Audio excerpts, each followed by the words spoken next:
Hello बच्चों, let's see. तो question है, in which of the following compound is hydroxylic proton the most acidic. और हमारे पास यहाँ पे चार ऑप्शन है। तो जैसे कि हम देख सकते हैं कि हमें यहाँ पे सबसे पहले बताना है एसिडिटी को। ओके, तो अगर हम यहाँ पे लिखें एसिडिटी, तो जैसे कि हम जानते हैं कि जब हम एसिडिटी को चेक करते हैं तो सबसे पहले हमें रिमूव करना होता है। Okay, remove H plus ion. Okay, means हमें हाइड्रोजन को रिमूव करना होता है, और जो हाइड्रोजन होता है वो H प्लस आयन की फॉर्म में रिमूव होता है। Okay, and removal of hydrogen के बाद हमें चेक करना होता है stability. Okay, stability of negative charge.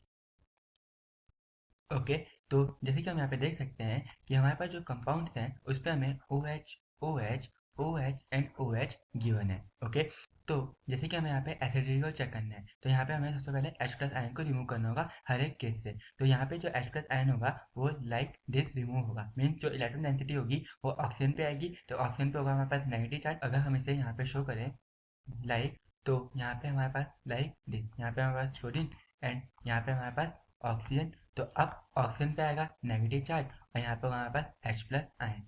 तो जो यहाँ पे हमने लिखा है कि स्टेबिलिटी ऑफ नेगेटिव चार्ज, तो अब हमें इस नेगेटिव चार्ज की स्टेबिलिटी को चेक करना होगा। ओके, तो अगर हम यहाँ पे सारे केस देखें तो यहाँ पे H plus ion like this remove होगा, like this and like this. Okay, अब हमें यहाँ पे चेक करनी है इस नेगेटिव चार्ज की स्टेबिलिटी को। ओके, तो जैसे कि हम जानते हैं कि जब हम एसिडिटी को चेक करते हैं, ओके, एसिडिटी, तो जो एसिडिटी होती है वो डायरेक्टली प्रोपोर्शनल होती है इलेक्ट्रॉन विड्रॉइंग ग्रुप के, एंड इनवर्सली प्रोपोर्शनल होती है इलेक्ट्रॉन डोनेटिंग ग्रुप के।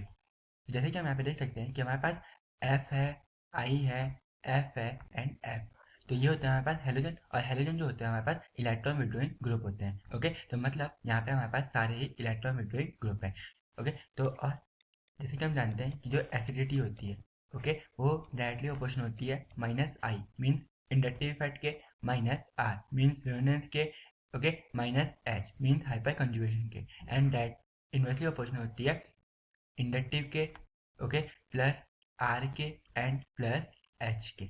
ओके, तो जैसे कि हम यहाँ पे देख सकते हैं कि हमारा यहाँ पे केवल इंडक्टिव, ओके, इंडक्टिव इफेक्ट ही वर्क करेगा। तो जैसे कि हम जानते हैं कि जो हमारा फ्लोरीन होता है, ओके, वो ज़्यादा इलेक्ट्रॉन विड्रॉइंग शो करता है आयोडीन से, मीन्स जो फ्लोरीन का माइनस आई इफेक्ट होता है, ओके, माइनस आई इफेक्ट होता है वो ज़्यादा होता है आयोडीन से। ओके, सिमिलरली एंड अगर हम यहाँ पे देखें कि जो हमारा ए ऑप्शन है उस पे जो हमारा फ्लोरीन है वो है हमारे पास फर्स्ट सेकंड सेकंड कार्बन पे, जो बी केस है उस पे जो हमारा आयोडीन है वो है थर्ड कार्बन पे। सी ऑप्शन में अगर हम देखें जो हमारा फ्लोरीन है वो भी थर्ड कार्बन पे, और जो डी ऑप्शन है उसमें हमारा जो फ्लोरीन है वो फर्स्ट कार्बन पे ही है। एंड जैसे कि हम जानते हैं कि जो माइनस आई इफेक्ट होता है, ओके, वो रूल फॉलो करता है डी एन पी को, मीन्स सबसे पहले हमारा डिस्टेंस को देखते हैं, फिर नंबर को देखते हैं और फिर पावर को। तो जैसे कि हम यहाँ पे देख सकते हैं कि हमारा जो डोमिनेंट इफेक्ट होगा वो होगा डिस्टेंस। तो जो हमारा इलेक्ट्रॉन विड्रॉइंग ग्रुप है वो हमारा एफ है, और एफ हमारे पास फर्स्ट ही कार्बन पे है,